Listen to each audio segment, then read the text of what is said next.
The younger people, they want to be different. They don't want to go with the mass. This is us. We don't follow the trends. We create the trends. Is this a pattern that's emerging across the globe? That the grandmother's recipes, those are being used in today's beauty products? And typically, when someone wants to copy a nature brand, usually they copy us. So how are tariffs affecting your business right now? The minute that you will land in airport in Greece, you will see 5 different places in Athens in the airport of Korres products. Because always, people that they come and go from Greece, it's a gift once they go back home. I went to Greece, I brought you something which is very cool, something unique. It's this skincare, try it, it's amazing. I'm coming to the age-old question around the skincare products where animals are being subjected to the tests, monkeys, rabbits, and all. How do you do testing at Korres? I go to the R&D, I say, give me products to try.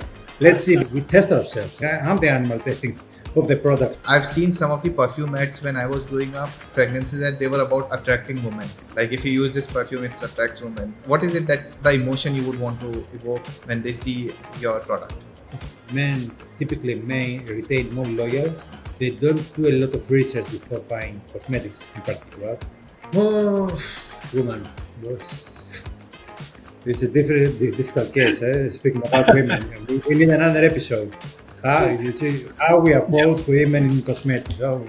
This is $1 million question, I feel. This episode is brought to you by Phyllo, the universal solution for social media background checks and influencer vetting. If you work in background verification, brand reputation, image building, public relations, or influencer marketing, you know how crucial fast and reliable background screening is. With Phyllo Social Screening, you can run AI-powered social media background checks in just 15 minutes, spotting red flags, news mentions, and adverse media across platforms. Trusted by leaders like Global Background Screening, Gigan, Prembly, and Essential Screens, Phyllo Social Screening helps you save millions of dollars in crisis management. Check out the link in the description to book a demo today. Hi, this is Shubham. Hi, I'm Akhil. And we welcome you along to ShelfLife, the CPG podcast, where we bring out the stories of your favorite brands while trying to get you some useful, actionable insights.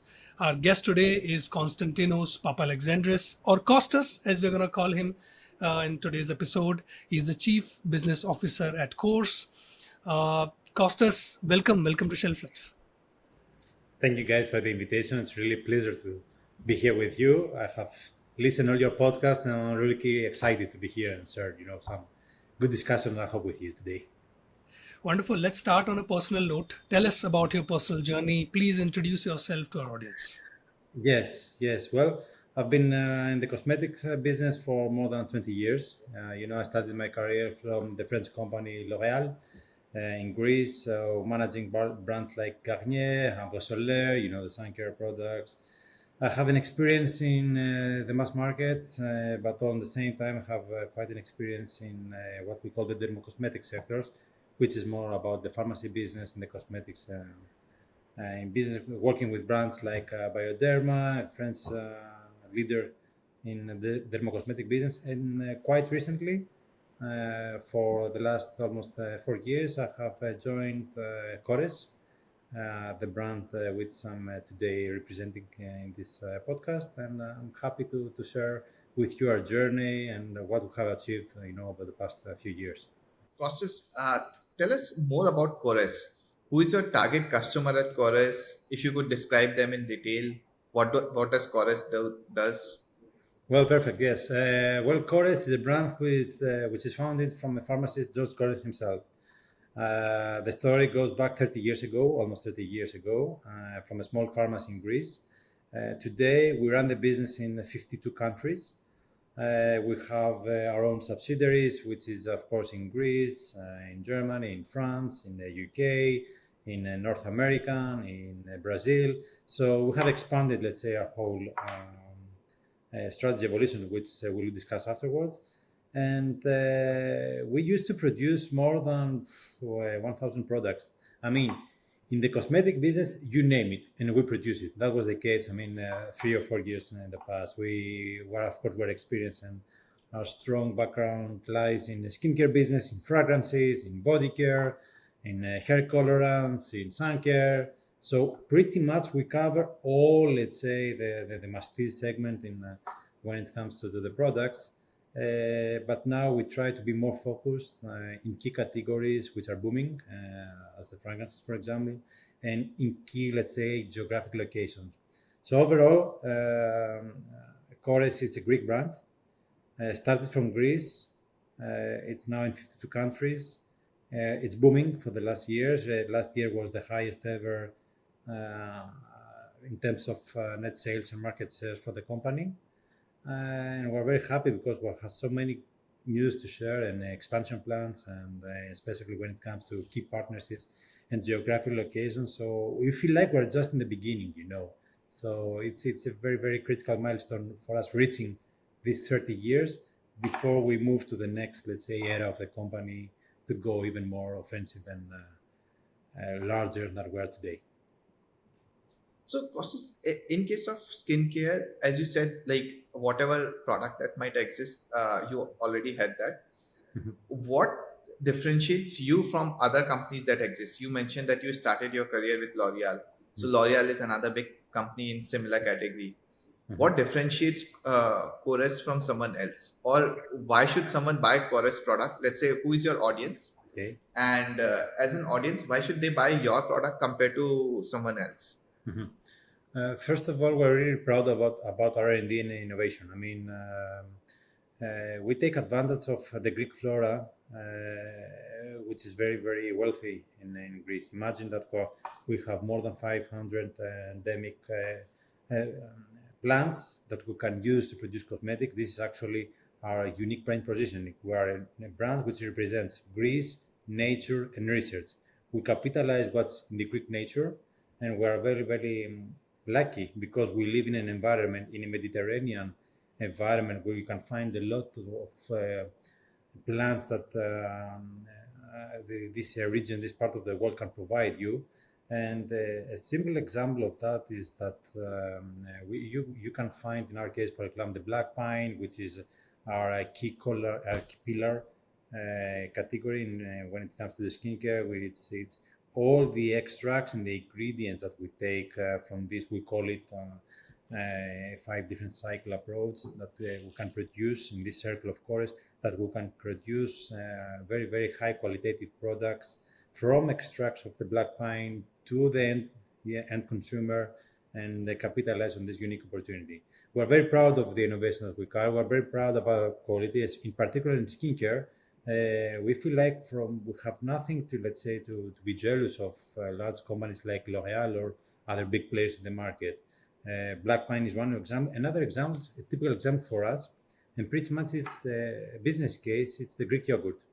I'm sure that you know the Greek yogurt, but what you probably don't know is the probiotic and prebiotic effects and all the soothing effects that they have and they carry in the skincare. So imagine that even now that the big companies, the French companies, they start discussing about the microbiome. Microbiome is about what is living in the skin and why we must treat it to have a very, very soft skin and so on. George Korres himself and the R&D team with Lena and the rest of the team, they invented that more than 15 years ago. It was quite like a tradition. There was in Greece an old saying from our grandmothers that whenever the sun was burning you, put some yogurt in your skin. So, we were familiar with this kind of situation. Now, George and the team, they took that and, of course, they went on a different scale. And now, one of our key, basically the hero line that we carry in the skincare products, it's about the Greek yogurt effects.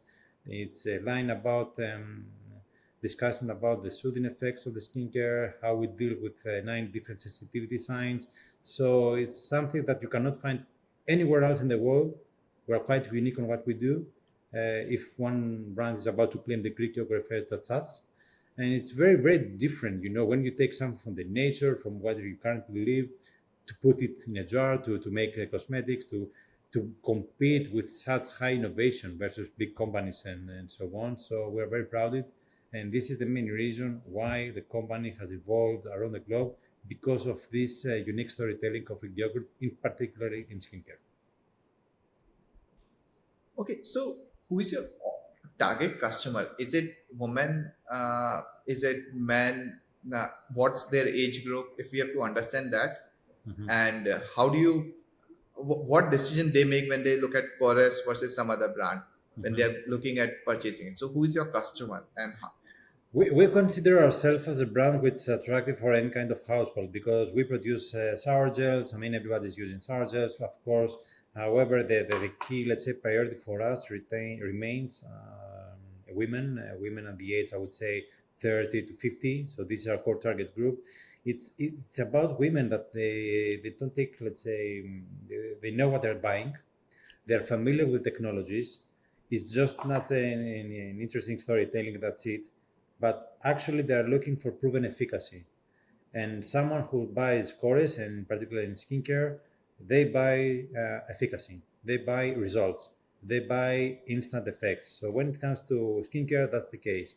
When it comes, however, in other categories like fragrances, when somebody buys, once you smell a fragrance from Korres, then directly you travel yourself instantly in Greece. I mean, if you have ever visited Greece or someone who has, it's like you just open the bottle and it's Greece in a bottle. So it feels like you're traveling and you remind yourself a cool summer that you once in your life perhaps you have visited Greece, or if you haven't been to Greece, this is how Greece looks like. It's a different storytelling. But of course, it's attractive both for men and women.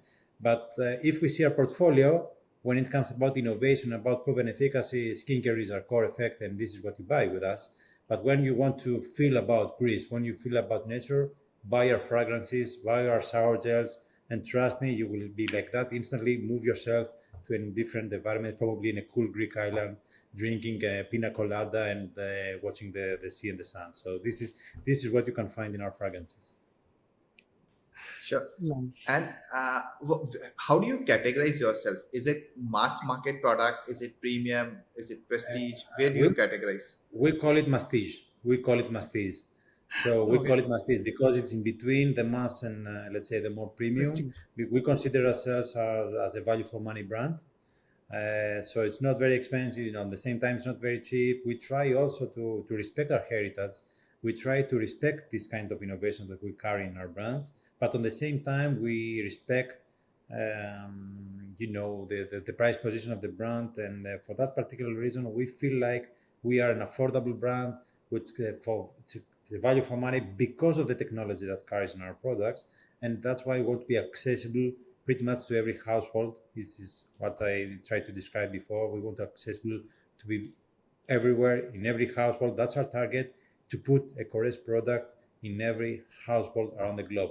To travel, let's say, Greece, the Greek heritage, to travel the nature and the research that this region of the world carries. This is our target. This is the reason why we do this business. How we can make this Greek success story to be in place of every bathroom around the globe. This is our philosophy, and this is what we're trying to do. Wonderful. Perhaps we should do the second round of this podcast in Greece in I would person. love to, but we would do it outdoor. Huh? So prepare yourself for Outdoor. some cool sandy beaches and stuff like that. Absolutely. Kostas, what are some of the big key trends you're seeing in skincare or beauty industry? Because earlier you said that you're opening up to new markets now. So I'm pretty sure you're coming up with, more and more trends, newer trends based on newer territory, and of course, newer trends based on technology. So where are you right now on where you're placing your bets on? Well, in our case right now, we try to be very, very carefully in choosing the next, let's say, geographic steps that we join to do, because we carry on particular story, and this story is all about innovation, as I described before, and all this philosophy of Christian nature.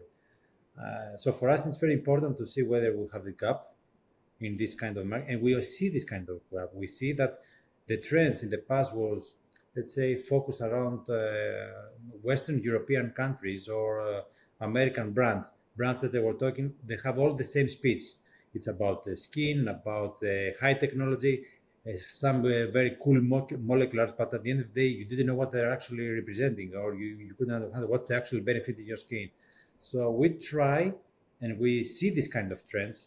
We see the trends that people, they're looking for more sustainable brands. They are looking for brands that they have a different storytelling, not business as usual. They want to see disruptive campaigns. They want to see Of course, results. It's all about the results because now the consumer is much more educated than ever. So if you don't have a good product, then don't even try it. So again, the trend around the good quality products remains. At the same time, what we see an different approach when it comes to the communication campaigns. We see more and more AI tools be part not only of the people that they work in the companies, but also part of the communication as well. So is we observe a trend, first of all, to the selection of the products of the consumers. They try to find something which is close to nature. They try to find something which is not about a greenwash, but something that's a truly sustainable brand. And we see that the people that they carry the brand, uh, they are more demanding when it comes to new technologies and new ways of communication. So this is what we see actually for the last couple of 3 years. A very, very fast change on this trend, which I believe will be grow even more in the next 5 years to come. On this, I wanted to understand when you said like consumer wants one is more sustainable brands, more natural brands. What are the how do you reach out to those customers? You said your audience, your primary customers are women in the age of 30 to 50. How do you reach out to them? What's the sales or marketing channel that works best Well, for them? this is part of our communication mix and the way that we explain what we do and how we do it differently. For that reason, for example, in our products, you will see that we have included in the artwork the actual percentage of the nature origin of our products, meaning like this product is 97% nature origin. So it's very direct. It's directly you see and you see what you get. So we try to be very transparent, which we try to be very, very clean on that, and they are working on that continuously on that effort. Our R&D is improving our formulas every year to make every year you have to be more clean, more transparent, new ingredients, blah blah blah, and so on. So it's a never-ending process. But what we are trying to do to our consumers to make their life easier is to communicate it in a very simple and transparent way, and we do that. So part of our communication mix is always to explain ourselves how we are sustainable, how we keep our DNA, because this is the brand forever. This is the brand for the last 3 years. It's not like a trend for us of the past 2 or 3 years. When George Korres himself, the founder, was discussing about homeopathy products and natural products, that was not the case even close 30 years before. Everybody it was a different mentality. But George himself, since then, and the team with Lena, they try to improve and make it happen every year to the best, most possible way in terms of quality. So for us, it's always very important how we communicate that. And we always try to be part of that communication, very clear, put it in the front, to observe. And of course, we're always more to educate because we have specific training sessions for our consumers through our online, our social media to explain how we preserve this kind of positioning that we have as a brand. Can we understand from a P&L perspective how much do you spend in marketing? Which channels do you spend? How does ads perform for you? How do you do influencer marketing? Well, Um, yes. When we observe the P&L, let's say the marketing contribution, investments, what we do actually it's on the normal standards. All the cosmetic brands are from, depending on the maturity of the country, it starts from 20% going by 30. So this is pretty much, the KPIs that not about only us, but all the companies they invest, because cosmetics, it's about communication, but at the same time, it's also about R&D. So in our case, depending on the maturity of the country, depends on the launches, depending on the key stakes that we have, it's part of our mix that we have per country. In some cases, we may have a low percentage because we don't find this country interesting, or we don't find a very high upside, so we're not very offensive, and we have, let's say, 12-13% of marketing contribution on net sales. But when it's a country is very promising and we see the opportunity and we want to do that faster and we want to quickly penetrate, then we become more offensive by reaching 30% marketing contribution in some cases, in order to facilitate the process of launch or capitalizing the opportunity in the country. So it's not always one solution. You go with 15 or 20%, but it's a case on the strategy and the next 3-5 year plan, when we're heading to, what's the competition like. There's a full analysis that the team and a full business plan that the team is preparing on that direction. So, if I have to see breakdown, which is the channel that performs the best for you in case of marketing? I dare to say skincare and fragrances. I think if I have to choose that, I cannot differentiate them because honestly, the Greek yogurt case was a significant success in our business in a turnaround situation, which not only support to expand the Korres business, but also to educate the consumers about the effects of Greek yogurt skincare in your skin, or what's the benefits like. And fragrances, because it was an amazing campaign. Fragrances, just to give you an idea, was in the company for the last 15 years or so. So it was the same product, huh? The same product. The way we treated communication, why? With the way that we try to promote how nature origin these fragrances are, how would this differentiate ourselves, how you can, smell grease, as I call it, in a bottle. We tripled the size in just 2 years. So from a range for us, which was, let's say, number 5 to 6, now it's number 2. So you can understand the high importance by changing the communication philosophy and the way we communicate to the consumer, and then completely and drastically improve our positioning in that direction. We had the same product again, so it was all about how we promote, how we place the product in the market, and I believe we did it in a very good way. Sure. So, Konstantinos, what I want to understand is which marketing. So that's the SKU mix, like which SKUs are performing the best. But in terms of marketing, where do you spend more? And in terms of sales, where do you spend most? Like, is it the ads you're spending a lot more money? Is it influencer No, marketing? we the last 3-4 years were more a sellout approach. It means that we invest more on how we can interact and educate and create awareness to the consumer. For that reason, we fully capitalize on the digital techniques, social media, TikTok, you name it, all the full perspective. And at the same time, when we are treating the launch, we go on a 360 cycle. It means that we will do some TV campaigns, we will do our digital mix, then we have a different allocation of resource in that case.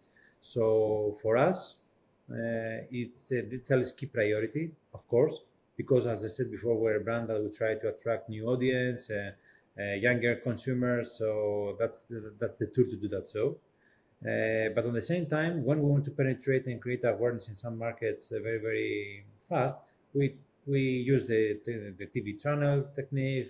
We do everything in terms of marketing, pretty much. However, our key, let's say, importance, especially when it comes to North America, it's all about digital. However, when it comes about Germany, we have a different approach. But what is the common rule for Korres is the way we stand out in the POS, in the final, let's say, retailer. Because imagine yourself, perhaps you don't know Korres, but once you visit, let's say, some Sephora stores in Brazil, it's very important for us to have what the brand stands for. Of course, you will see the trend from the influencer. Of course, you will see the website, the cool website, and so on. But your first reaction, your first contact with the brand would be in store. So that way, we're very meticulously preserving the image that we have and we want to have. And it's the same case whether you visit Sephora in Brazil or you visit Monoprix in France or you go to a pharmacy in Greece. So we try to have this unique standardized approach. We have the same, let's say, visual, the same communication, what the brand stands for. And for us, it's very important, and it's very important of the marketing mix that we use. So if I have to summarize, I would say that if 30% of our resources would go to the trade, as we call it, activations, we have a very, very good retail presence because we're a brand that the vast majority comes from the retail business. The digital part is, let's say, close to 25-30%, something like that, where the rest is coming from the retailers.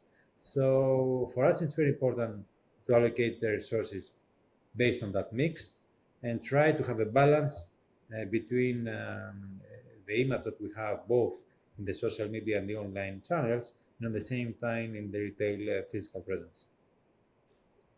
And how does a customer, so a woman who is in the age of 30 to 50-year-old, discover when they go to Sephora? So let's say a woman enters into a Sephora store, maybe in US or Brazil. I'm assuming you have a presence in US also. So how do they discover you among so many brands that exist? I mean, one is their awareness happens via, you mentioned, digital channels, via social media. But how do they discover you, or when is the first time they discover you? They might be using something else when they're younger, and by the time when they become 30, they get more aware. Okay, this is better for my skin. So is it the pricing? How do they discover you for the first time?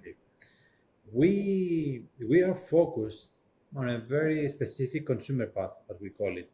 First of all, especially in countries that we don't have a high maturity of awareness, we invest in awareness.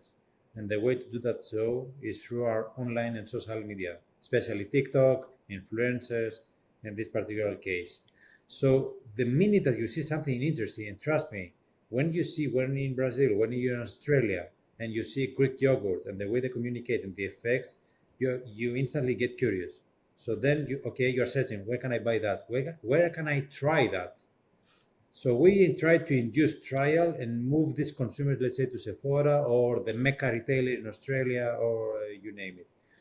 Now, once someone visits then the retailer, they will see a very unique presence.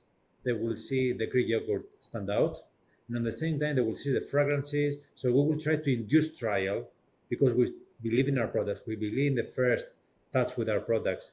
We feel like that whenever someone tries our products, they will instantly buy it. So we induce this kind of consumer path, and the minute that someone tries in the skin the Greek yogurt, with the testers, with the sampling, and so on, they are convinced. When they are trying to smell the fragrances, they are convinced. So they purchase the product instantly, or even if they don't do it at the same time, they will get some samples to try the products in their home during their own beauty routine and so on. And then for sure, we feel very confident that once someone tries the product, they will try to buy it. We also it's in our position that we have this very, very interesting communication. So to answer your question, how our brand differentiates from the rest of the market is that we already have a very disruptive communication approach. So this is the uniqueness and the beautiful part of the brand. It's not a copy-paste brand. It's not something that you can easily find. So even if you don't see something from the social media, for sure, if you just pass by from a retailer and you see this Greek yogurt, let's say animation, for sure it will bring your attention. You say, okay, what's going on? Let me see what's going on here. And then this is then how it starts the first impact with the brand. Right. Kostas, when it comes to mass marketing, we have seen that skincare brands, a lot of time, they collaborate with celebrities, be it Hollywood in America or, anywhere else. You sort of onboard a model or an actress to endorse some products. But now we are seeing, a shift where these, people, these influencers or celebrities, they're starting their own brands like Rihanna's Fenty, Kylie Cosmetics, K Beauty. So what are your views on these brands? And if I can mix, influencer marketing also into the pot. So what are your views on, these different brands that have come up now? Yeah. Well, you know what? This has always been a trend, actually. I mean, if you go back even 10 years ago, you would see what was, let's say, the David Beckham fragrance when he was a player in Manchester United and so on. So it was always a trend. People that are very, very famous and they have how to capitalize this high level of awareness that they carry on. However, we feel like this is a very short-term effect. I mean, you will try and it's always in the buzz. The minute something happens with this person, either it gets older or is out of fashion or something, the brand flops directly. So I'm sure that it will be very difficult from a person like that, as we, let's say, described before, to see a brand which is sustained for the 30 or 40 years. It's very difficult. From our perspective, and this is one of the main reasons also why from our point of view, we do not invest, let's say, so much in doing, let's say, partnerships or collabs with so many famous persons for long-term period to cannibalize the brand and so on, because we feel like that, first of all, this is an expensive sport, and secondly, we prefer to invest this amount of money and resources not in short-term effect results, but in R&D, in innovation, in things that would differentiate your actual product. Because we have seen examples from famous, let's say, bloggers, influencers, content creators. Every 5 years a different terminology, but it's all about famous spokesperson at the end of the day, or key opinion leaders, if we can call it like that. That you will see that they carry on a short-term effect, whether they have their own skincare line or they promote for a long period and, let's say, long parties in the skincare line. You will see that it's a short-term effect and it never lasts forever. Because the fashion changes, the trend changes, the people who are today probably, let's say, very, very famous, we're not very sure that they will be very famous 1 year after.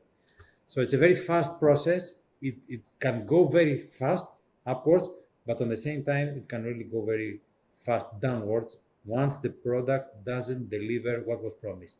Once you feel this product have allergies in your skin, or you don't like the smell, or you don't see the result that you expect, okay, I will buy it once, perhaps twice, but then again, I will try for something different, because skincare, it's about senses, it's about how I feel, it's about results, it's about proven efficacy.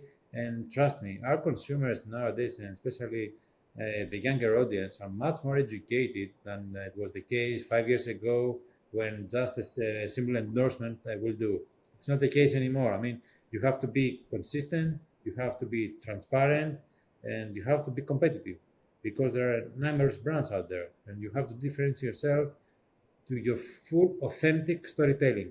And for me, being authentic, being original, and don't lose your story, it's very important to a sustainable, let's say, brand positioning when it comes to CPG business.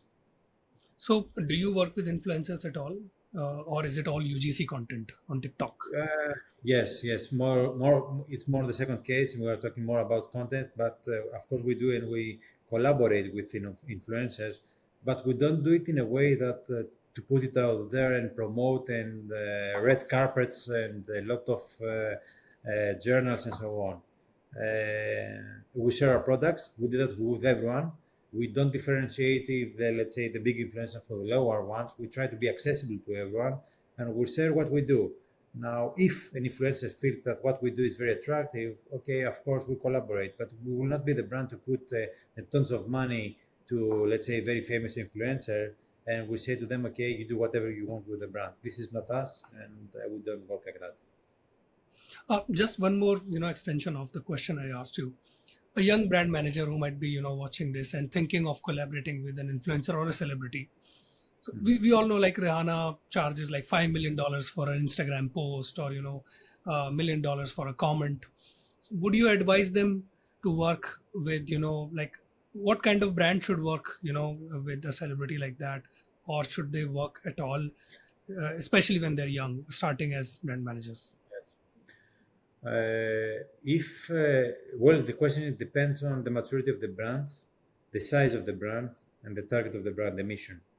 Yes, you can go to Rihanna. I mean, if you are L'Oréal and you have a tons of budget, spending a couple of millions there, it's not part of your problem. Because at the end of the day, what differentiates a good marketeer and brand manager is how you allocate your resources.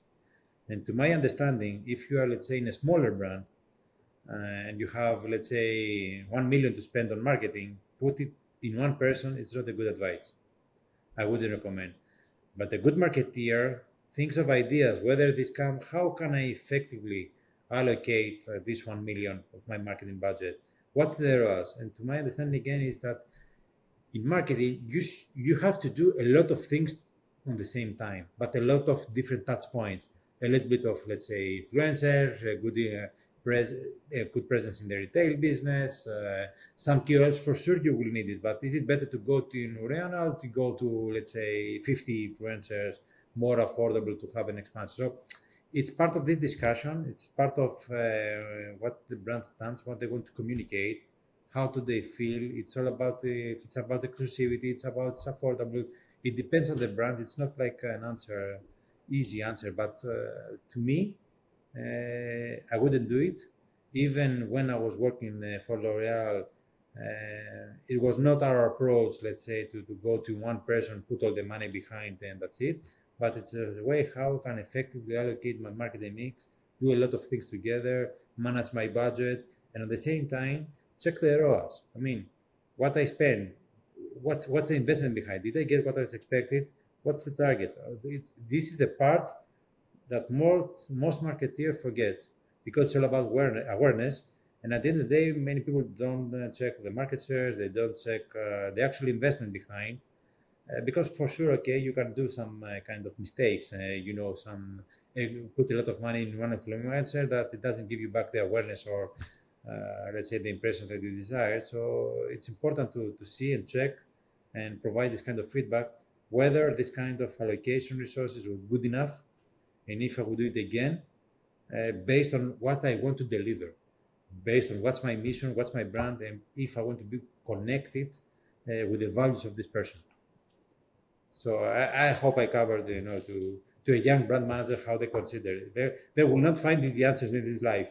They will find it's not such what I want to deliver, what I want to do, what's my mission, what's my target, and whether this, let's say, tool, influencers in particular, content creators, are appropriate one to deliver my targets. Okay, switching Kostas to a different side, how does your supply chain work? Because you are spread out in so many countries, where do you manufacture the product and how do you distribute them? Because in many of these industries like beauty, skincare, supply chain is a big Yeah. nuance thing. Yeah. Well, we deliver everything from Greece, and it's quite challenging. I mean, if you discuss with our supply chain director, you will see that it's a very challenging work to do because of the many countries, 52 countries, it's quite an important number. And at the same time, because of the number of SKUs. For me, the key challenge, it's also a commercial, let's say, perspective, is how you can predict and forecast the needs and the trends.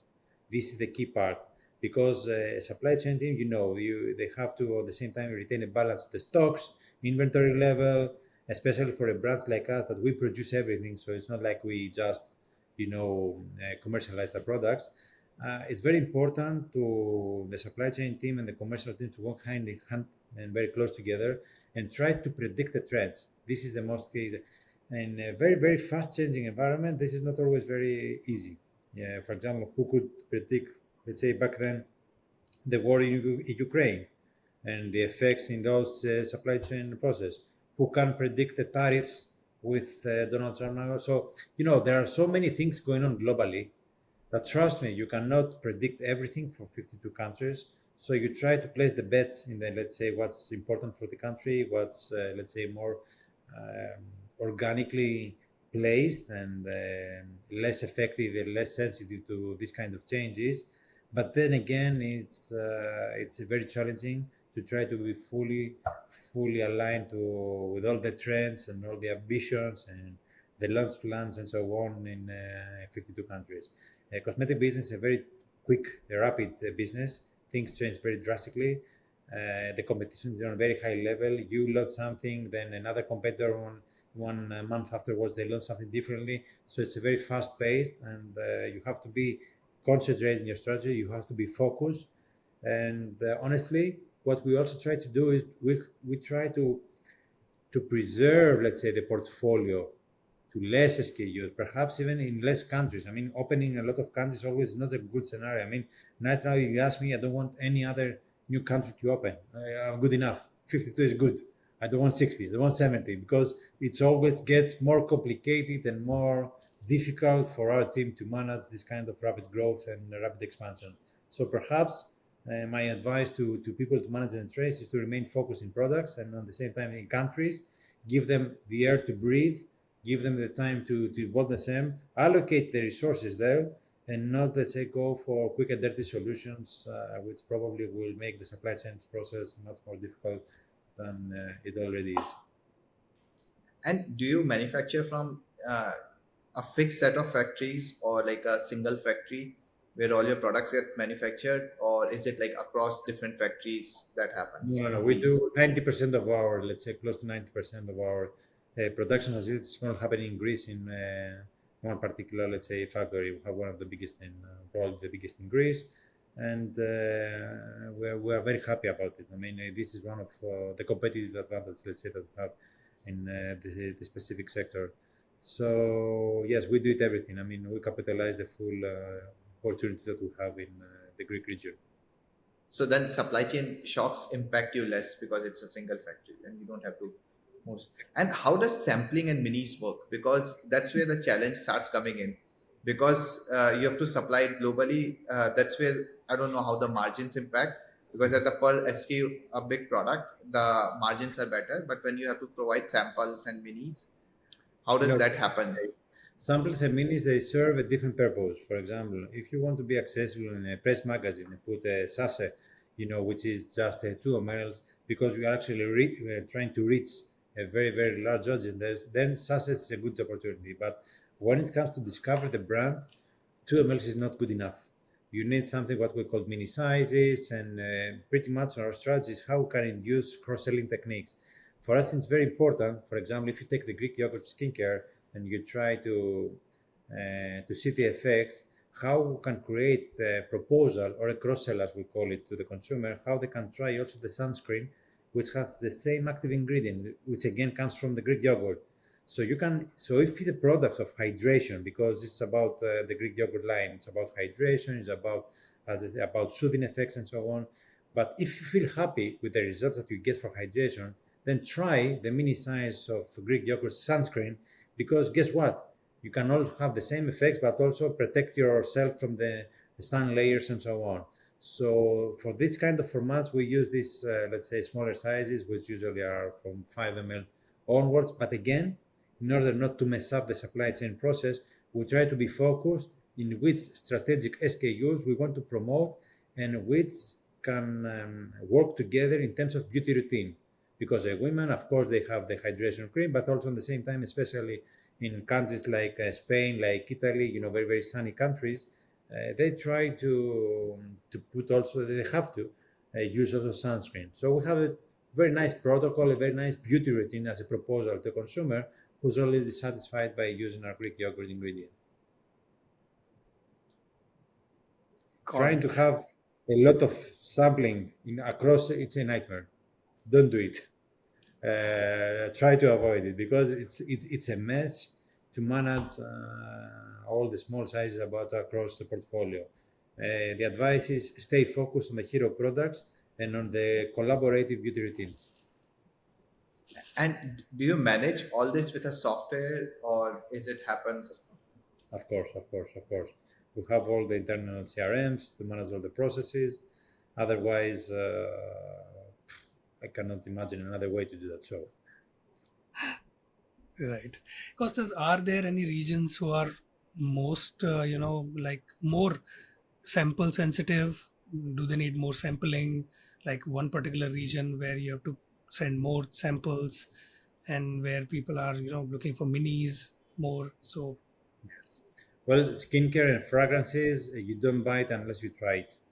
I mean, especially the fragrance, if you don't smell it, how can you buy it? Yep. So you need a tester, you need a sampling, you need something to try the fragrance. For bath and shower gels, okay, you can just perhaps open the flip of the packaging and you can get an idea. But when it comes to skincare, you have to feel the texture, because at the end of the day, it's not about only the active ingredients, but it's about whether the texture of any product, not just a Korres product, the idea is whether the texture fits your skin. And trust me, it's a different skin of a Greek lady 30 years old from a lady 40 years old in Spain. Each woman have, and it's all of us, all the persons have a very, very different skin type, and it's very important to test and check if this formula fits your skin and you feel comfortable with it. So skincare and fragrances are very important. Now shower gels, okay, no need to do that, so perhaps, or even body lotions. It's more, let's say, easier to try to make a purchase without trying the product and without having a sampling. Right. And I would like to take you back to a certain thing that you mentioned around tariffs. So how are tariffs affecting your business right now, if at all they are affecting you? Yeah. Well, it does affect, honestly. It's something that, of course, it doesn't only affect the Korres, but it affects all the European brands at this point. In our case, we are working on that direction, and we will absorb this kind of cost. Of course, it's part of the decision.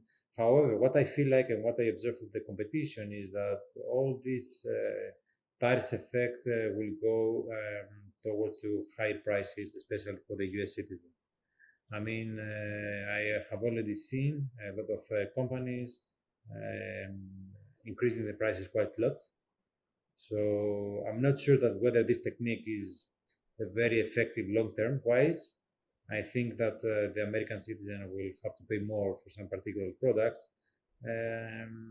At least it's the case right now.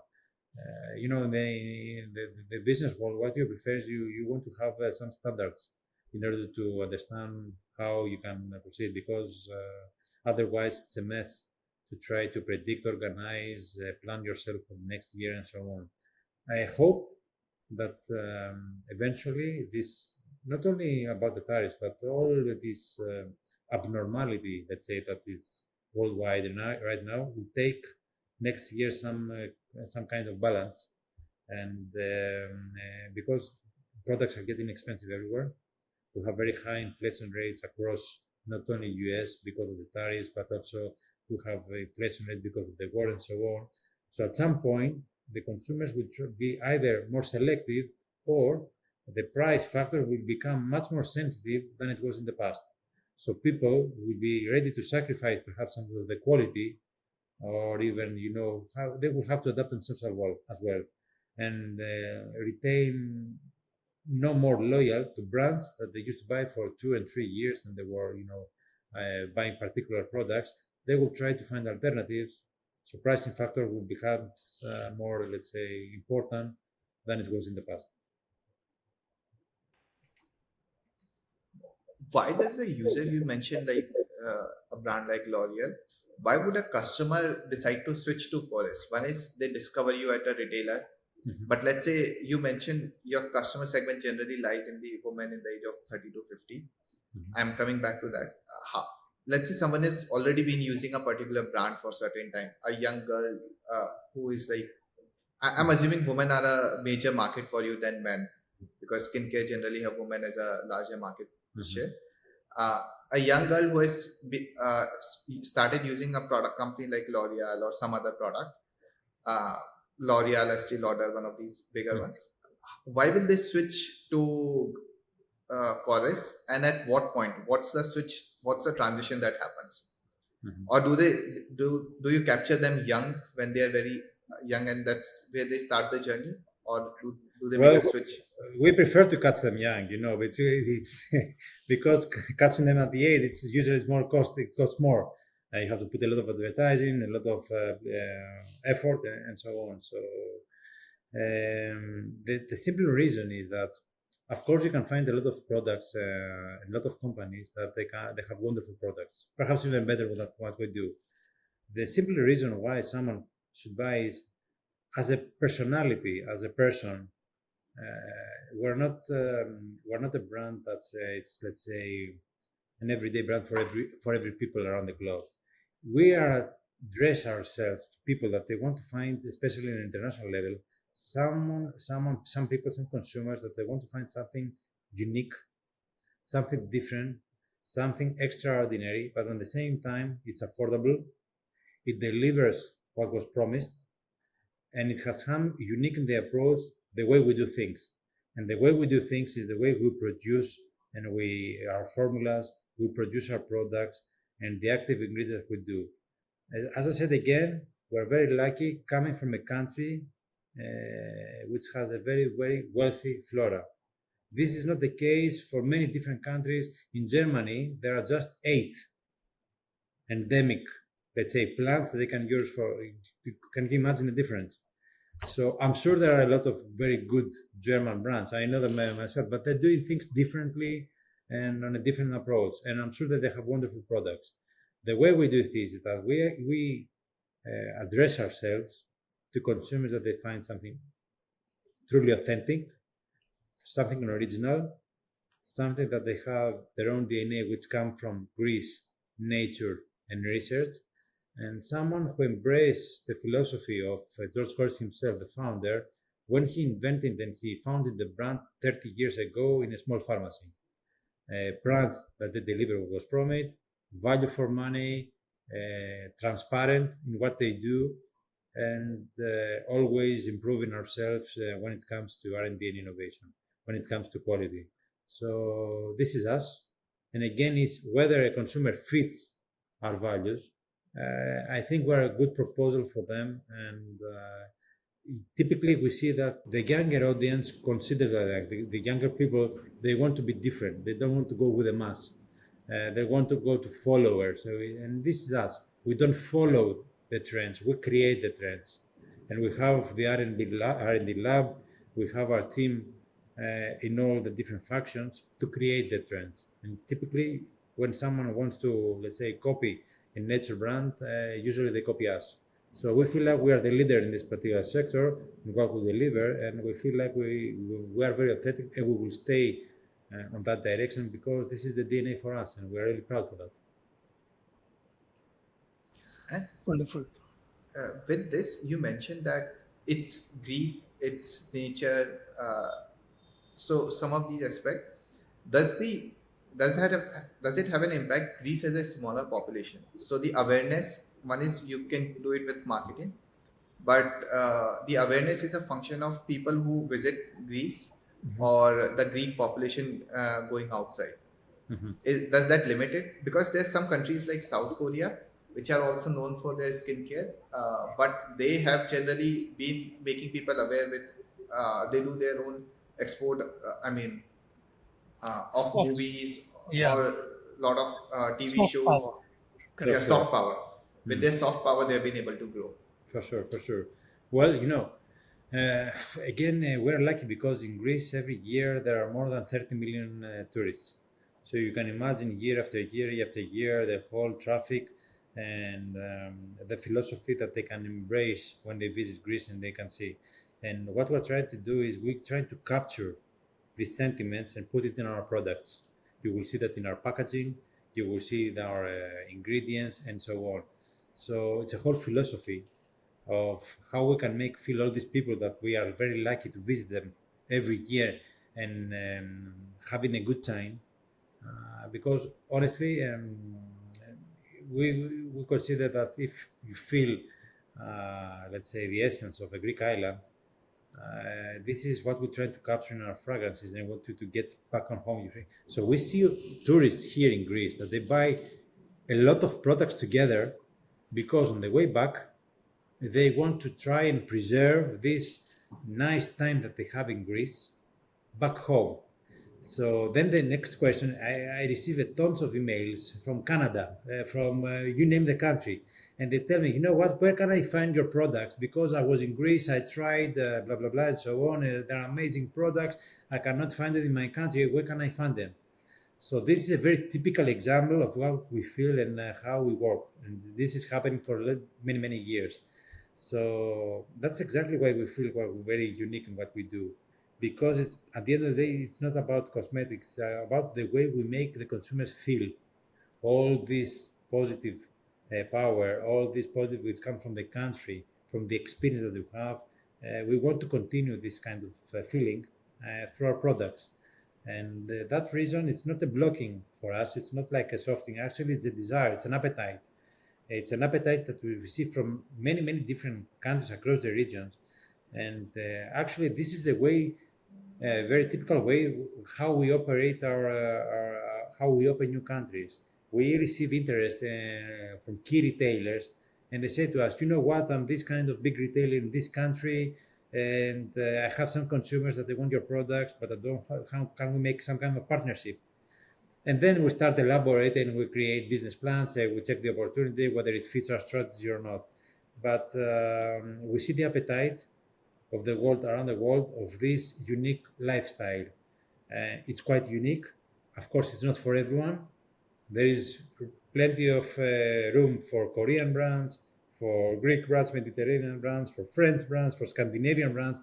All of them they stand for something different. So for me, the key answer is stay authentic in what you stand for. Don't change your mind every year. One day on this, the other day on that, and so on. Because many brands, this is a trap for many brands.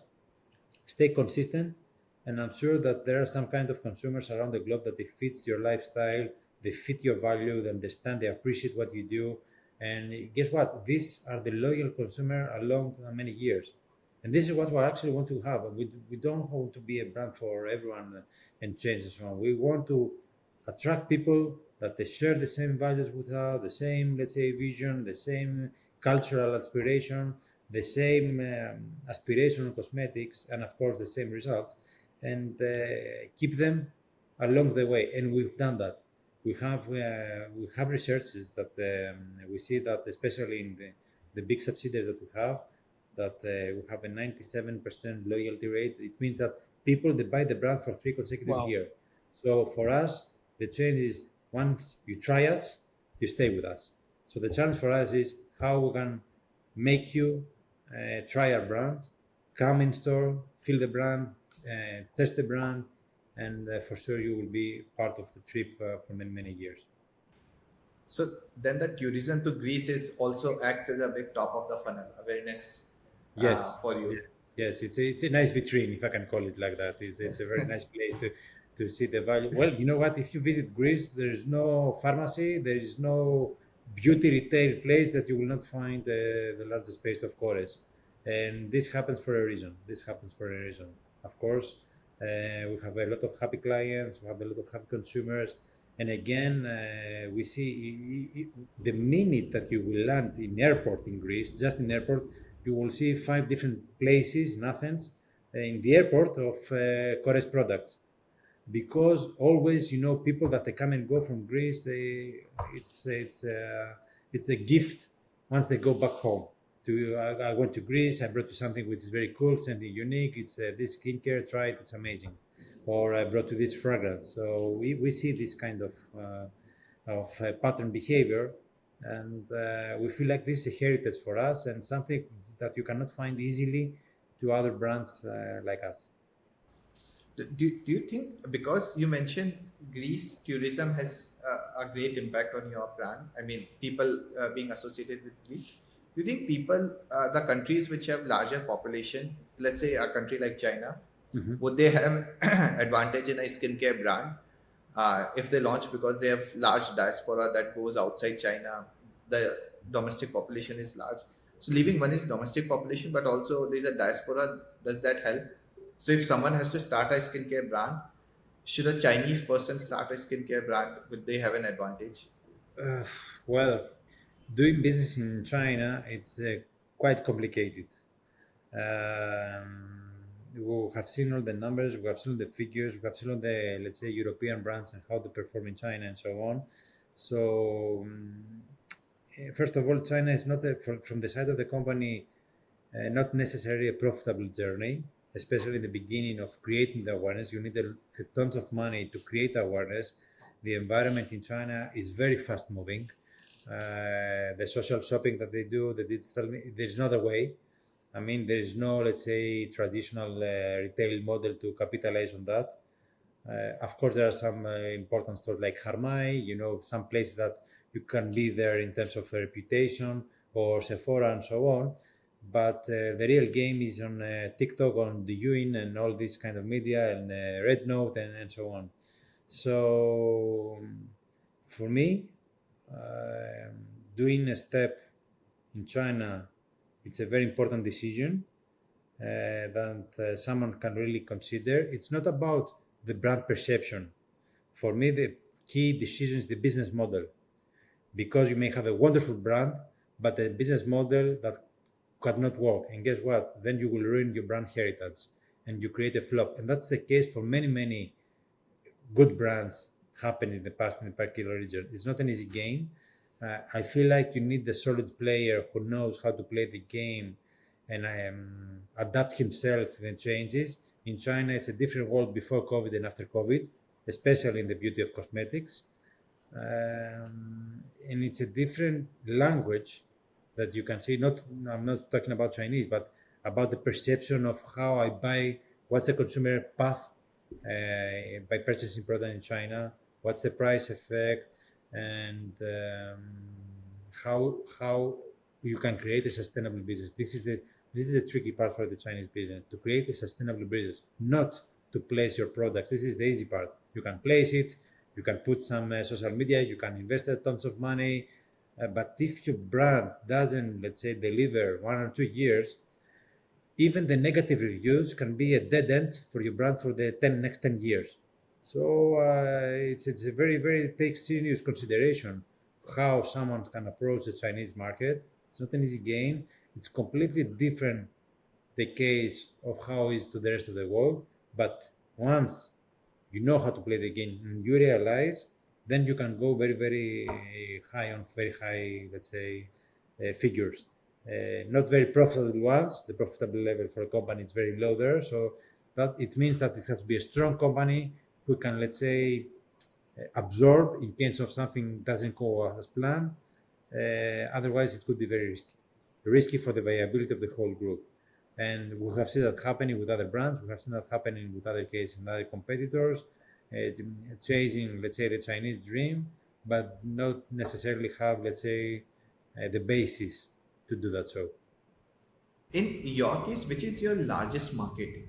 Which country is your? I mean, can you? after Greece, because we're a leader in homeland country, it's normal to be the leader in your homeland country. Then is North America.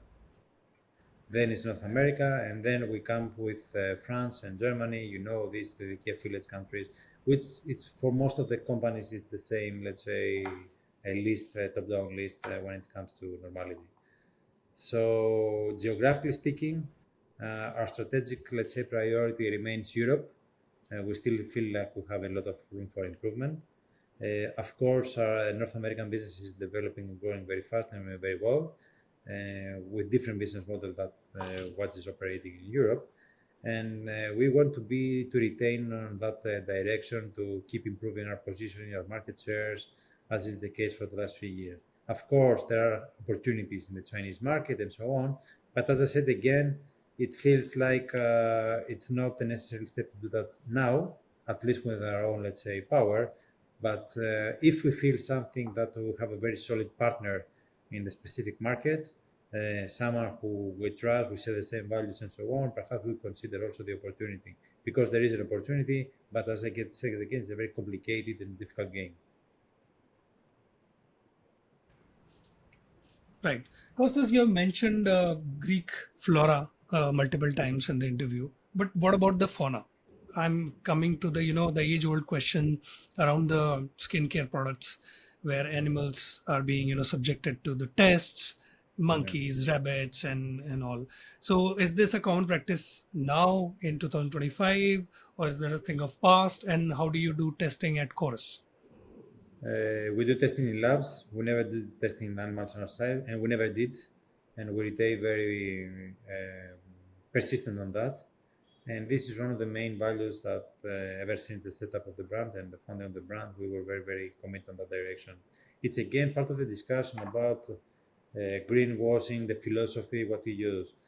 So not testing in animals is something that, and perhaps we may have missed some opportunities for that, which we are totally fine with that, as long as we retain consistent in the values that we preserve by doing testing labs.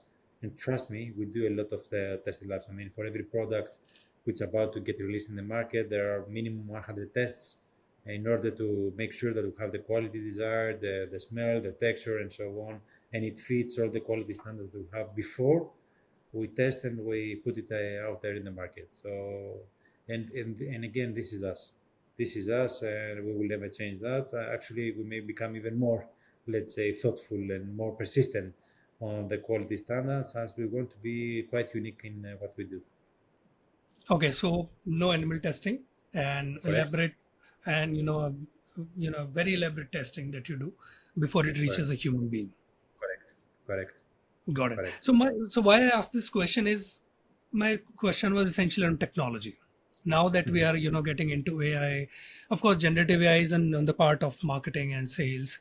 But I want to understand, how are you using, AI right now in Chorus? In what departments are you using? From R&D to manufacturing to marketing. If you can give us an overview. Frankly speaking, this is what we're learning right now. I mean, using AI techniques, and this is something that, in our case, we are uh, trying to understand how we can use it. We understand even in a senior level positioning how this can benefit our employees. There are multiple ways to do that. So you can be effective in the supply chain process. For sure, there are ways to do that. So with AI tools, you can also create very good marketing approach. However, this is something that we don't necessarily feel that the AI level is so mature right now to meet the standards of what we do. So it's like we're in a process of we learn the tool, and the tool also uh, has to be evolved at some point before considered as part of the mix, as part of the operation on an everyday scale level.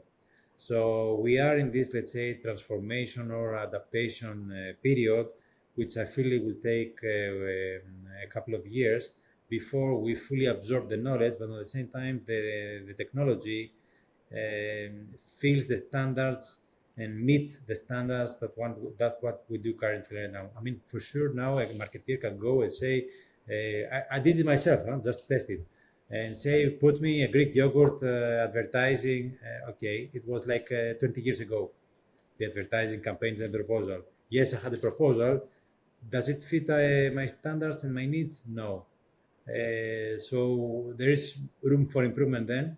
But for me, in terms of analysis, in terms of data, in terms of business model build up, it's on a good level to attract and gather the whole information before you get some drastic decisions. But when it comes to soft skills and when it comes to communication, when it comes to marketing, we still have some room for improvement on that direction, especially when it comes to the tool.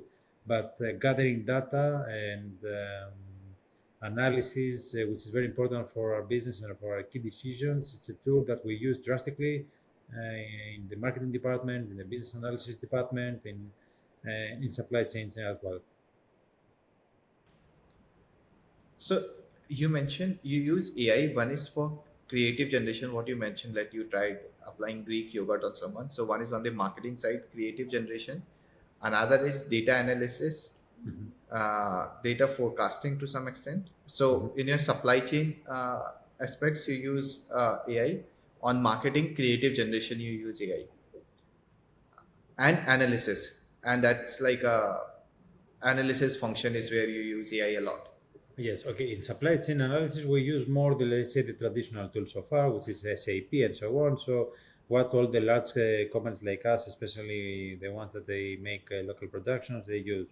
So pretty much there's for some the AI input is on some forecasting, perhaps trends, some consulting, but it's not, let's say, a tool that we we use it and we forget the rest. We do business as usual until, because we feel like, again, we cannot fully trust, let's say, the technology at this point.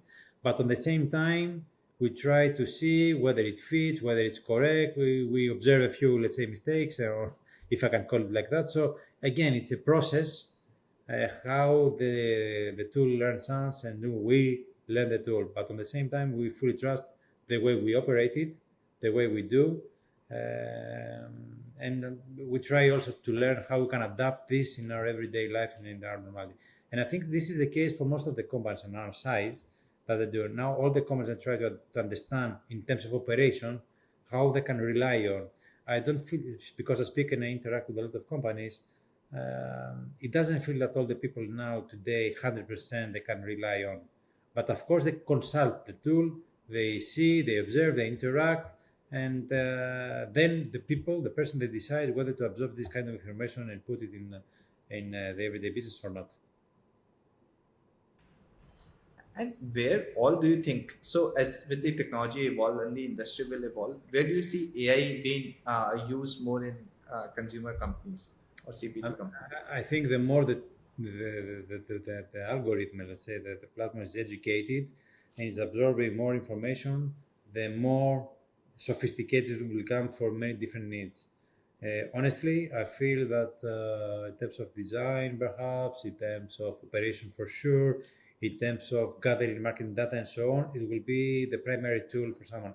I feel like in 5 years, the next marketeer should be one of the skills, at least for my marketing team. I would like to have people that they know how they can treat this tool very, very effectively. I feel like it will be one of the top skills when it comes to new marketing generation, how fluently they can use, how experienced they are of using the AI tool, especially in departments like marketing, departments like business analysis, and I feel like departments like supply chains and so on. So for me, we're not here today, but in the next 5-6 years, I feel like the technology will be on this level that will be perhaps one of the key characteristics that someone will look to a new candidate for hiring a job. So when it comes to increasing your market share, how do what do you target? Do you target let's say product pricing or promo or distribution? What Of is course. the strategy around there? Yeah. Well, it all starts one step before it comes on the strategy. What I want to achieve. Do I want to be, let's say, number one skincare brand? I take a look in my portfolio, I take a look at the competition, we discuss with the R&D the opportunities and so on. So I will share with you what we did with Greek yogurt. Again, Greek yogurt line was 15 years in the company and more, even 20. The last 3 or 4 years with the team, and actually they even recommended that before I joined. They said, okay, we have something unique here. We have a very, very important storytelling that few people around the globe they know. What's the effect on skin from the probiotics, let's say ingredients and so on, from the Greek yogurt. So we build on that story. We say that guys, we have something that really worked here. Let's try to promote it and communicate and stand out quite differently. So we started working from that 3 or 4 years ago. And today, not only we tripled the size of the business, but also we made ourselves very unique. Oh, Korres, it's about Greek yogurt. They have this wonderful technology. So strategically, why? It's not like you just do a campaign and in 3 months you just shoot it for market share and so on. Of course, in every country, we said, okay, guys, we have this idea. This is our current market share. We'll put this amount of money. We'll do this 360, let's say, marketing campaign. We will use this kind of tools, digital, TikTok, blah, blah, blah. And so on. We will respect the price positioning. And it's very important, especially for regions, in order not to cannibalize and have a price $100, let's say in America, but in Greece you are 10 euros. It's very important to be very transparent and have a very aligned price positioning that this product costs this amount of money everywhere, but with small, let's say, deviation, if we can call it like that. So we build on that, and we saw the results coming very fast.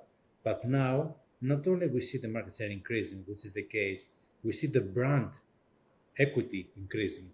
We see that the brand awareness increasing. So through this, let's say, strategy, of course, we shoot the marketers and we say, you know what, we're at 7%, and with this campaign we'll go 7.5 because we use this amount of money. We make this kind of analysis always. But for us, it always comes, what's the target? What's the goal? What's the objective? And with the yogurt, our target was not just to increase our market share in the hydration category. It's how we can evolve a whole brand equity around the globe. How we can create a unique storytelling. You could see Greek yogurt in New York Metro Station. You could see it in Champs-Élysées in France, next to Eiffel. You could see a billboard next to Acropolis. So you can imagine that you could see in all the big places, if I can call it like that, the same story. And for us, that was a whole brand evolving in that direction, which not only increased the market shares in this category, it increased the market shares across the category because the brand was becoming stronger and stronger every year. Nice. Akhil, you have to get Korres products either in New York or you have to come via Greece when you're coming to India. I'm already halfway about booking my ticket to Greece. Guys, you're more than happy to come, and we will have a special tour with George Korres himself, and I will be more than happy to organize because you will be fascinated from the story of our founder. It's quite unique, and we're very happy to accommodate a special episode in Greece. Huh? Thank you so much. Absolutely. Thank you. Yeah, that's an honor for us. Yeah. Switching to Kostas, you have worked in different segments. In your career, you have worked in beauty and personal care, which is Korres. You have worked in OTC, nutrition, in your past different jobs. What changes in each of them? When you are building businesses in each of these category, what is it different in like OTC, in nutrition, or maybe like a category like nutrition or BPC? All these are like CPG categories by itself in a broader umbrella. But what changes? Is it the marketing that's changing? Is it the how distribution happens? It's a different approach. In my career, I have worked for cosmetics, for fragrances, for OTC products, for vitamins. I mean, and trust me, there's not one way to do things. Again, it all starts what you want to deliver in your brand perspective. For example, when you're a vitamin brand, it's not about lifestyle a trial. This is not how I cannot try a pill and say, okay, I look younger and so on. So you need a different approach. In this case, in let's say OTC products, you're heavily depending on the KOL, let's say, endorsement. And by KOL, we mean doctors, you may mean the nurseries, depending on the product. I mean, it's about baby food. You need a pediatrician to support to a young mother your product. Never a mother will not give, let's say, baby milk by her own. She will seek for a consultation from someone expert. And usually this is the pediatrician, or in some cases it could be also OBGYN and so on. So it's a different approach. It's a different thing. In dermocosmetics, again, I used to work, let's say, for brands which are purely dermocosmetics, brands that they work on pathologies. I mean, acne. You cannot sometimes, of course, you can do self-awareness. You can say, okay, I have acne. I'm 15 years old. I will go online. I will find a product. You may find it if you are lucky, but on the process, you may try 3 or 4 or 5 different products that can even deteriorate your position of acne, so you can create more pimples and so on. Or, of course, you can find a solution. So in this particular, let's say, dermocosmetic business, you need to approach people that they experts in what they do, KOLs, like dermatologists.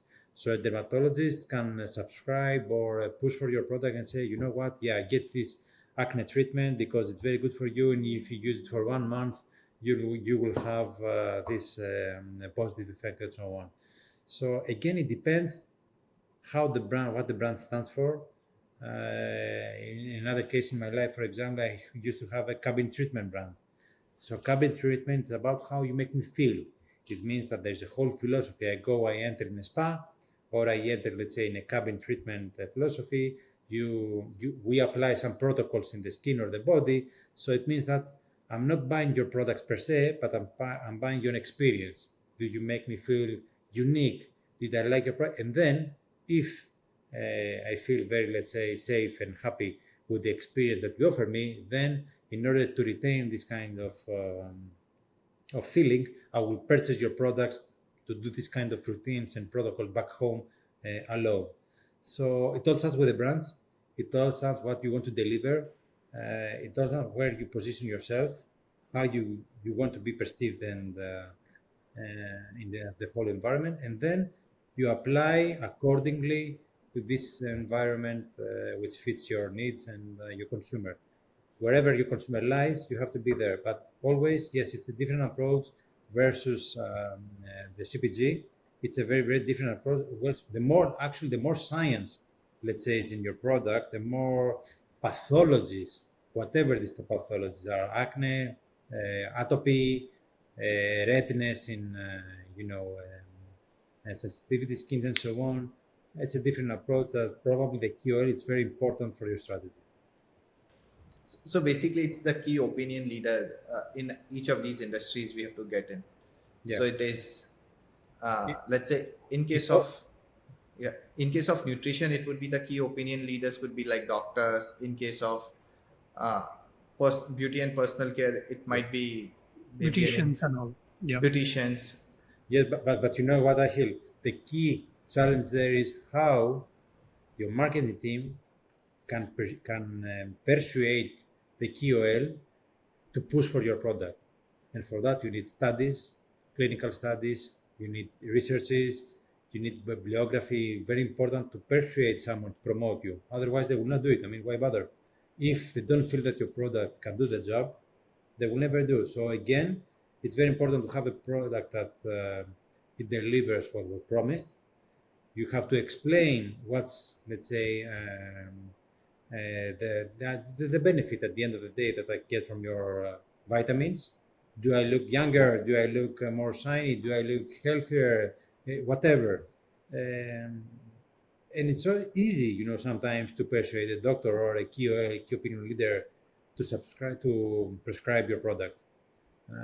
Imagine that a lot of brands claiming the same, let's say, position. So you have to focus very much on the quality of the product. You have to be very secure before you attract the KOL, because if you attract the KOL and the KOL say, okay, guys, I studied your bibliography and I don't feel very safe about it, you kill your brand. You kill your brand instantly and you never had a chance, no matter what will be, let's say, the advertising campaigns that you will do, because you will have people that they say your product is specialist people, experienced people like doctors, that they will say your product is bullshit and they don't recommend it. So you have to be very, very thoughtful on this kind of approach coming from your product. Have your data, your backup data ready, and make sure that you transfer and you deliver all this research that you have to the expert people, who then they will say, okay, I've seen this research, I've seen the labs, I've seen all the studies, I feel safe, okay, try this product, it will solve your problem. So the key is the product should be good, but once you have the product sorted, in order to build a business around that, key opinion leaders would be the key first starting step. For cases like that, you start from the key opinion leaders, and the minute you have, let's say, you have gained this kind of positive relationship, then you start evolving your marketing mix and your marketing plan. Then you say, you know what, I'm a brand which is recommended from dermatologist or dietologist or other kind of specialties. And then you started building your whole marketing story. Then you go with online, to create some word of mouth. Then you move this to the retail. And so if you are which typically is the case, if you are a brand which is in the pharmacy, you go to the pharmacy, you say, guess what? I'm recommended by dermatologists, I'm from specialties, I have this kind of support. Then you also get the recommendation from pharmacists themselves. So, all this circle, it starts working around different types of mix that the company can find. But for sure, you will need budget to make some buzz, to make some awareness, to make your brand a little more sexier. Because usually, all these, all the brands that are for vitamins or for specialties are not very attractive to consumers. It's more very clean, some distant. You feel it distant. So you somehow you can make your brand more fun, perhaps, or more, let's say, closer, more affordable to your consumer. Of course, without losing your identity, without losing your DNA and values. Kostas, what is one brand you find interesting other than Korres right now, who are doing wonderful work, which you would love to, take inspiration from? I have a couple of brands. I think I like the evolution of a brand called Ordinary. I'm sure that it's from the Estée Lauder group, and they're evolving very well. I like the brand because it's very minimalistic. So you will see a very affordable price positioning. You will see that they have some specific key ingredients. You will see a very consistent price positioning. I hear that the brand is performing and it's good in terms of quality. So for me, it's a product that, I like seeing products like that in the market. I like products that they have a very direct approach, simple, minimalistic. They say a few things. They don't overspend in billboards, advertising, and so on. So they're very honest, if I can call it like that. And it feels to me today But this is a very interesting case, worth noting. To be honest with you. Now, when it comes to, let's say, for fragrances, because I just named you a case of skincare, if it comes to fragrances, I can say that the brand which, let's say, is close to my taste is Byredo, which again, they share the same philosophy. Simple, very good perfumes, very good fragrances, not a ton of influencers, blah blah. You can feel the brand power to the product itself in the way that they promote. So of course it's on a more different scale, in a more premium, more expensive fragrance. But I like the approach that they have, and which I find quite interesting in the fragrance category. Wonderful. Kostas, do you have kids? Well, yes, I do. Actually, you're very lucky, and I'm very happy that we have this podcast, because it's an hour that I have relaxed myself, and I don't have to chase around kids and so on. I have two boys, two twins, wonderful twins, 2 years old. So it's my first time experience, my first kids. I enjoy the fun. It's devastating sometimes. Oh my God, it's me, my wife, that one has to chase one, then she has to chase the other. It's always a funny mess in my home, in my place. But again, it reminds me why we live, and what's the purpose of all this at the end of the day. So even though I'm complaining sometimes and I feel exhausted, and I come to my to my everyday job sleepless, whenever they smile, whenever they say some funny words to me, then they make me the happier, let's say, person in the world. So this is me now, honestly. Wonderful. So, Costas, they say that when you go sleepless, your skincare routine goes up because the Oh, skin guys, takes. yeah, you know what? I go to the R&D and say, give me products to try. Let's see, because now it's the perfect timing for me to try the product. And you know what? We do that, huh? Before we test ourselves. So back to your question about the animal testing, I'm the animal testing of the products, or the people in the teams. And we do that because we want to have a personal opinion. So it's not just someone, who's in the lab, but this is very fascinating. We enjoy because our team shares, some of the samples that we will try to try, and we do that. It's very fun, and you cannot imagine sometimes, if especially when I was younger, we used in L'Oréal, to have the Maybelline makeup products, and I was trying even the lips. So, Wow. because I was much younger then, so I could do that. Now that I'm a father, it's more difficult. It's more difficult. But feeling the products, all the products, it's part of what someone should do in our job in cosmetics. To have a very, very personal opinion on how you feel, how you treat before you go and you place it in the market. Wonderful. What is your favorite skincare product of all time, which you can't live without, which you already always carry with yourself when you're traveling? You know what? I'm biased. I'm biased now because I live in Greece, and having Korres 30 years in Greece, it's like being here in my mind. So honestly, I grew up with this brand, and it's not only in my head, but it's also in my heart. So I can't treat it with another brand. But what is the product like? Is it a sunscreen? Is it a moisturizing lotion? Or what is something that you can't go out without? I think the skincare. I think the shower gel. I started with shower gels as a man. I started with shower gels, but when I was younger, I didn't put any skincare in me. But when I started, also adapting my routine, especially after the kids, then I even, become a more further than that. However, what's very fun in our business is that you always can find a very, very wonderful case. You know what? I just to give you an example.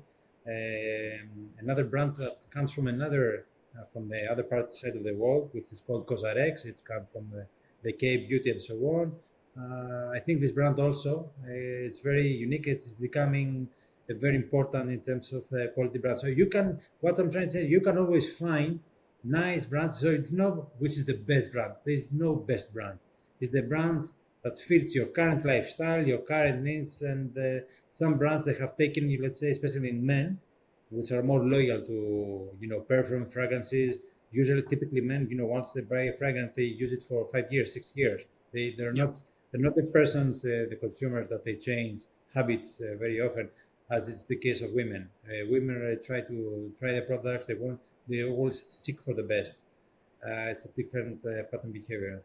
So there's not one brand which is the best. I feel it doesn't exist, this kind of case, but there's always a brand which for sure fits your current needs, your current lifestyle, and for sure it can make you feel better. Because at the end of the day, this is all about cosmetics, how you can treat products to make you feel better. Right. Kostas, when marketing to men versus women, what are the emotions you would want to drive? You said like women would switch and they would want the best. Men generally stick loyal to a brand. So, what are the emotions if you have to target? Like, I've seen some of the perfume ads when I was growing up, or fragrances that they were about attracting women. Mhm. Like, if you use this perfume, it attracts women. What is it that the emotion you would want to evoke when they see your product?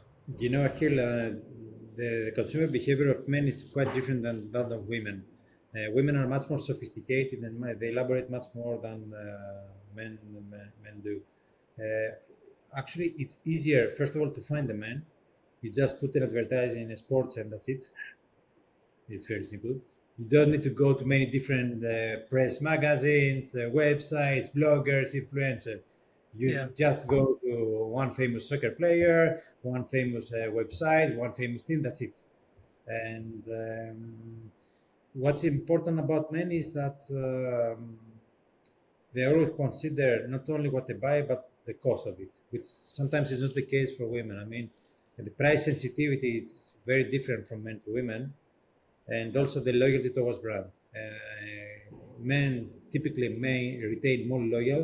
They don't do a lot of research before buying stuff, before buying cosmetics in particular. They will do a lot of research for technology, for phones, for cars, and so on, for sure.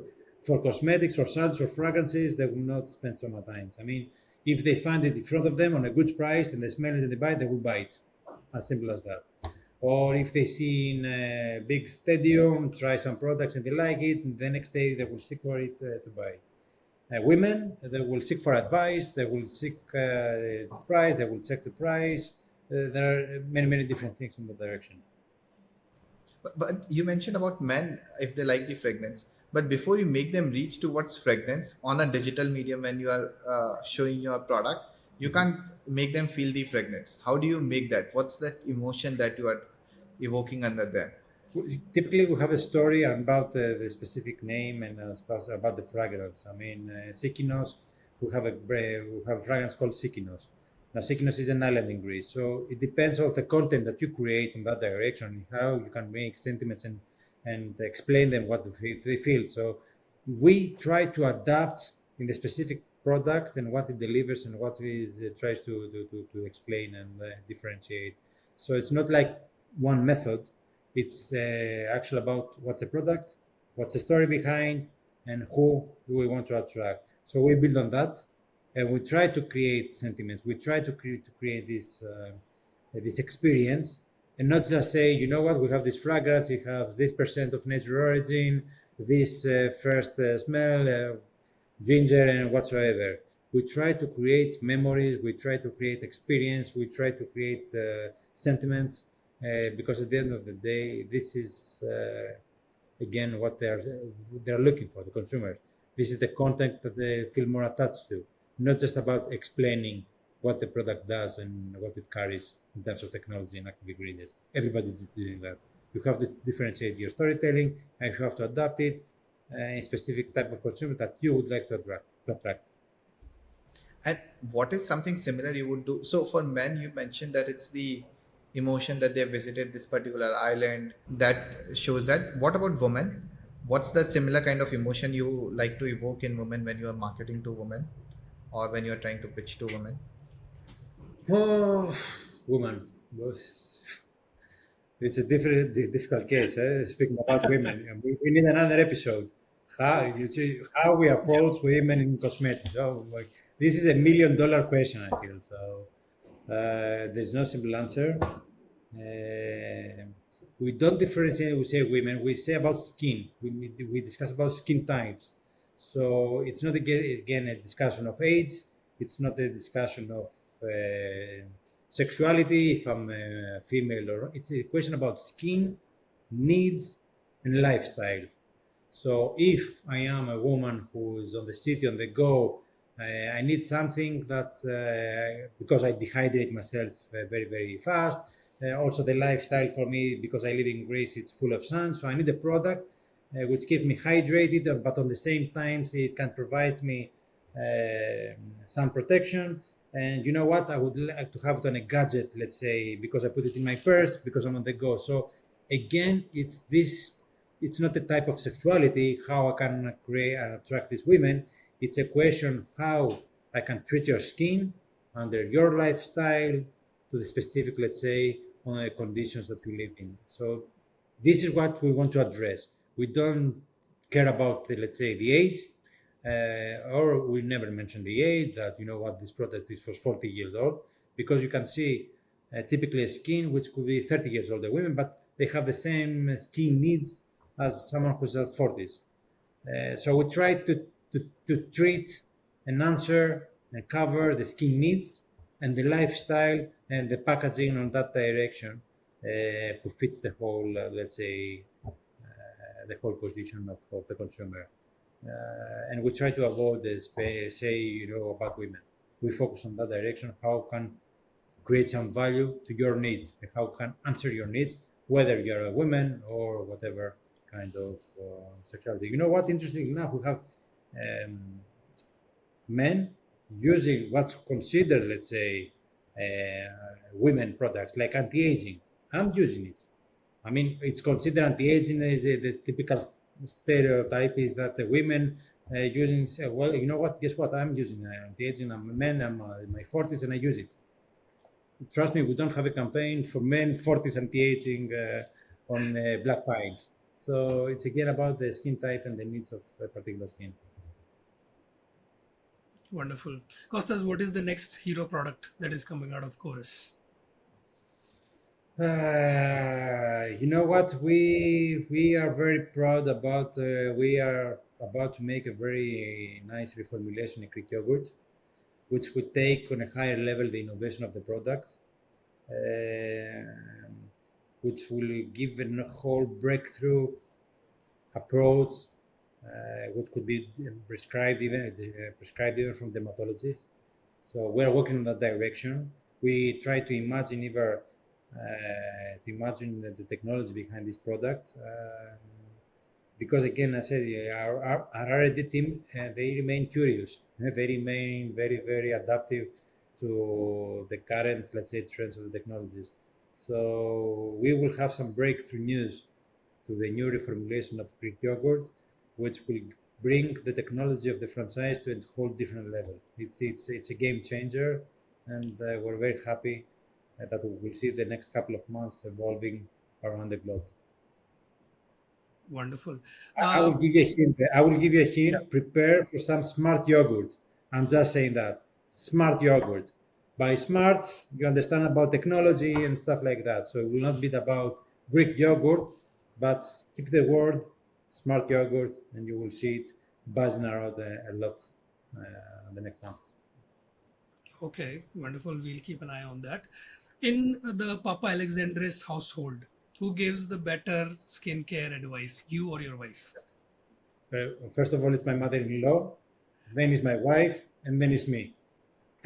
You know what? I know the products in the categories, and the first person that will treat me and say me, you know what, I hear that this product is good and I tried it is good. It's always my mother-in-law. So she's the spokesperson in the family. She tries the product, she tests the product of the competition, she gives me the news, and sometimes even when I say, you know what, this is not good because I know the market, blah, blah, blah. So you say, you don't know your stuff. I know better. So, okay, you cannot compete with that. Huh? Wonderful. Thank you so much, Kostas. This was really fun Guys, and it was a pleasure. I really wish we can do another episode with in Greece. We can make it happen. We can, Greek people are very, very famous about the accommodation, the hospitality. So we'll be very happy to have an extra episode in our factory, in our premises, and show to your audience how we produce cosmetics. So food for thought for the for the months to come in the next episodes. wonderful. So to our audience, you have heard like we are going to be in Greece soon, shooting the part 2 of this episode. Yeah. Great. I have one last parting question. Yes. One of the pattern you said, Kostas, is that it's the grandmothers who have been using about Greek yogurt, and that's becoming a thing. And that I heard from. So I'm from India. Some of the Indian folks, there's a thing called ghee. That's a how would I say? It's sort of a fat, an Butter. alternate to butter. And it's also been used in a lot of cosmetics. Is this a pattern that's emerging across the globe, that the grandmother's recipes, those are being used in today's beauty products? Would it be similar in China, Korea, I'm South saying Korea? what I feel like is that the brands that they share the heritage of their country usually are the more authentic and the more sustainable brands across the years. I mean, whether we talk about K beauty, they have their own, let's say, roots of how they do things. When we're discussing about your Indian case, for example, I'm sure that is working. You cannot compete with the traditional medicine. You know what? In Greece, this kind of medicine, this is how started the medicine with Hippocrates. Hippocrates was the father, let's say, of medicine. Yeah. So basically, he studied all the plants and all the effects on the health system of and the immune system of a person. So trust me, our grandfathers, they know better than we do. And there's a reason why all these traditional, let's say, medicines and herbals and so on, they retain up to date as a pattern. The only thing that is missing is how you can make this happen on a mass scale, produce them on a mass scale without losing the effectiveness of the product. This is the tricky part. So I'm sure that all the countries across the region, they have something unique as a heritage that they can do cosmetics, and most of the countries, they already do that by sharing the traditional heritage and history through their products. And usually, typically, these are the most wonderful brands that someone can try. Wonderful. Kostas, one last thing, one last ritual we make our guests go through is give us a book recommendation or a film recommendation, whatever you like. Film recommendation. Oh, you know what? I would say that this instantly comes to my mind because you have a marketing audience. I think I will use the film. It's I think the Greatest Showman, something like that, which is it's a movie 5 years ago, 6 years ago. I don't recall the name. It's an Australian actor, which was the Wolverine. I don't recall, sorry, the name now. Hugh Jackman. Because yeah, exactly. So because your marketing audience, at the end of the day, you always have you seen the movie? Because I want to explain you Yeah, yeah. if you see the movie, you will see a case for someone who started a business, his circus, being very bold. He forgot his family in the process. He almost lost everything before he starts, let's say, appreciating his family, his everyday life, and his colleagues. And for me, this particular movie, it's very, very important because it reminds me how you must not lose yourself in this business world, especially when we become bigger and bigger and bigger. It's normal to have ambitions. It's normal to shoot for the moon. That way you will be among the stars. But don't lose through the process your close environment, your people, your family, because of that. This is something that which personally I try to incorporate, encourage, and embrace in my life. And for that reason, I feel like this movie, Yeah. it's very important. Now, in terms of book, recently, a good friend of mine gave me a book, which the title is Apple in China. Apple is, the iPhone, the company. So it explains about the whole philosophy, how it works in China and so on. And I'm fascinating from the different spiritual approach that they have, the different way of doing business in China. For me, it's an eye-opening book for the particular region, and for people that they recommend to see a different approach, whether they come from Europe, India, America, or Latin America, or whatsoever. It's always fascinating to see this very, very unique philosophical approach that they do in everyday life, but also in business. So yes, that would be my two recommendations. Wonderful. As the Don Vito Corleone says in The Godfather, that if a man who does not spend time with his family cannot be trusted. So I think that's the message, That's true. the bigger That's message. true. But yeah, Kostas, this was wonderful. I'm pretty sure there's so much to take out from this episode for everyone. So thank you so much for all the insights, for the talk, and thank you to our Thank you, audience for guys. being with us. And you have an open invitation in Greece for you and some lucky audience of you, perhaps. We'll be more than happy to do that. So, Wonderful. So please let us know in the comments whether you like the show episode or not. You can be the lucky audience, as Kostas said. So yeah, reach out to us wherever you can find us. We will put Kostas's LinkedIn as well as other profiles in the description. Check out Korres. Check out Korres at your nearby store as well as online. And we'll see you in the next episode. Thank you.